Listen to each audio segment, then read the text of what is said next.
Allow me to introduce myself. Who knows what dastardly crime he might perpetrate next? He's a very clever arch criminal who must be put away. Another innocent victim of this suicidal maniac. So, Take-Two wants more of your hard-earned cash, and I'm here to tell you why they don't need it. Yeah, let's talk about it.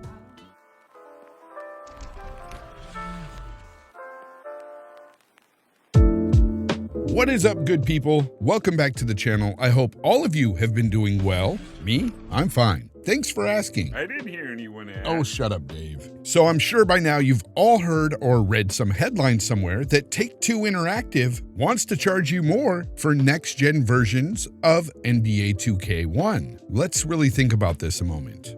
So basically, they're trying to sell you on the idea that somehow it's going to cost them more to produce a game based on next-gen hardware.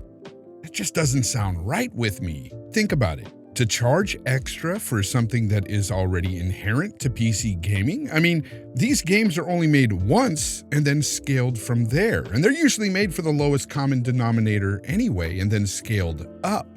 So, what are we paying for? I don't know.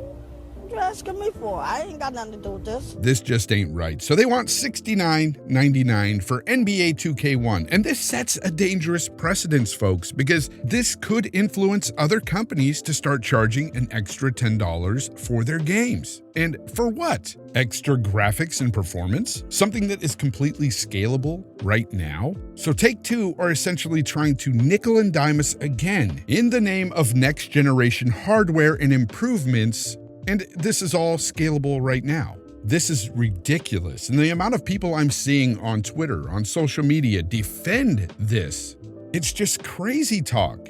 And for those of you to push the narrative even further on price hikes for gaming and use the narrative that, well, you know, these games are getting more expensive to make, or even those of you that are just saying stuff like, we're lucky we haven't had price hikes in so long. You folks need to look no further than these companies' annual earning reports. Yes, how much they make yearly. It's staggering.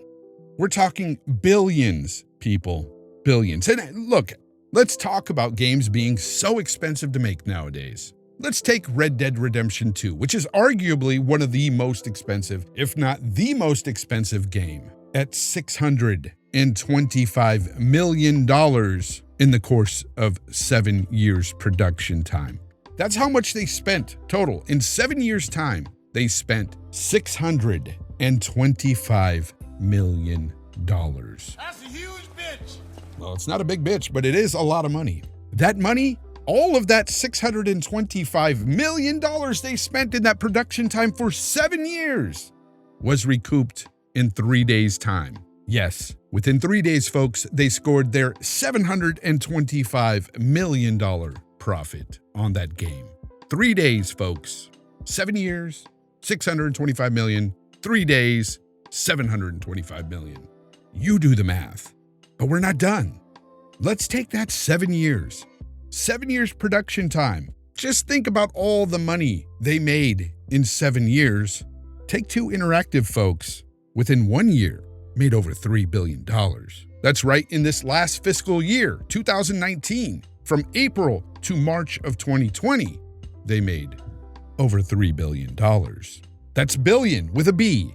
GTA 5 back in 2013 was another example of a very expensive game at the time.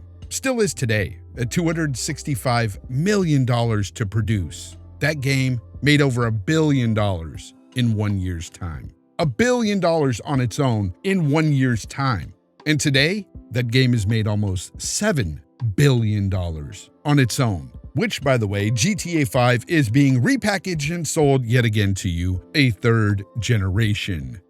And we're just talking about a couple of extreme cases where games cost a lot of money to produce, because on average, games are still between 30 and 50 million to make, on average. The bottom line is this, people. These companies make way more than their fair share as it is. And no amount of corporate talk or bleeding heart speech is going to change my mind. And I know some of you would love to think that that $10 more we spend on a game would go towards those hardworking developers. Well, I'm here to tell you, it ain't going to them at all. At all.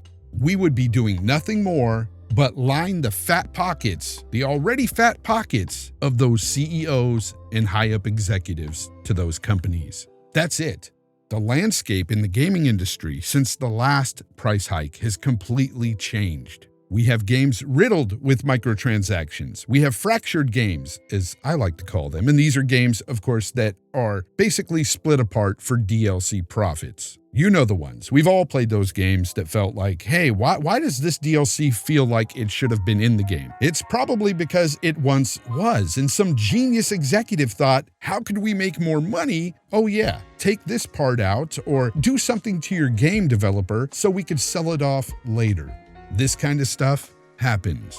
And then, of course, the biggest change of all, digital gaming. More and more gamers, year after year, are going digital. They're no longer buying those physical game discs anymore. And I know there's a lot of you still out there, bless you. I understand, I have nothing against buying physical discs. I was one of you at one time. I was one who was staunchly against digital gaming, but I have since changed my attitude on it. But let's break this down.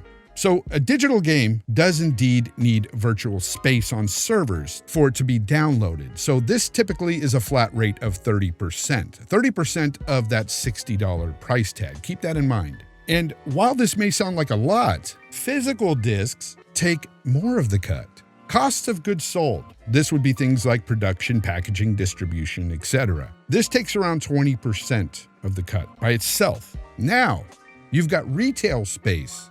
Retail space takes another 25% on top of that 20% cost of goods sold. So what are we looking at here? Well, if my math is correct, that's 45% minus 30. We've got a 15% difference here. And if you look at the statistics today on how many people have gone digital and how many people are still physical, it's crazy. Only 17% of all gamers buy physical discs anymore. 17%. It's staggering the amount of people who've went digital. And that 15%, where did it go? When I buy a digital game, it's definitely not 15% cheaper. But I digress. The numbers don't add up, folks. Again, all of this stuff can easily be found on the net, from financial reports to publishers talking about how digital gaming has increased their profit margins substantially. And all of these facts that I've laid out here and that are available on the net tells us that a price hike isn't necessary. We as gamers and consumers shouldn't be outwardly saying that we're okay with this because we haven't had an increase for years now, or regurgitating some business speech on how game production costs are on the rise. Those of you who are saying this stuff or defending these price hikes in any way need to look at the bigger picture, because this isn't about overinflated game budgets or giving more to overworked developers. No, in the end, this comes down to nothing more than simple greed, folks. That's it. Now, I want to thank each and every one of you for taking the time out to view this video here today and say that if you liked what you've seen or heard, please hit that like button and share it out to your friends. And for those of you that are new here, please consider that sub button and that notification bell to let you know when my next video drops. Until then, try to be the best possible you, be kind to one another, and of course, as always, game on. Can you turn that down, please? Hold just a moment. Does that have to be so loud? Do you sometimes disturb others when you watch TV? Are you tired of people saying, "My God, Charles, what the fuck happened to your hearing? Turn that shit down." Introducing Listen Up, the sound amplifier that lets you turn up the volume personally without affecting those around you. So if your hearing is not what it once used to be, turn the volume up with Listen Up. And for those of you that can hear just fine, Listen Up can be used in many other ways. Have you met the new neighbors? I heard she's a real eavesdropping bitch. Girl, isn't that the same guy that was in the Wendy's drive-thru behind us? I didn't want to say anything, but he's been following us ever since we left home.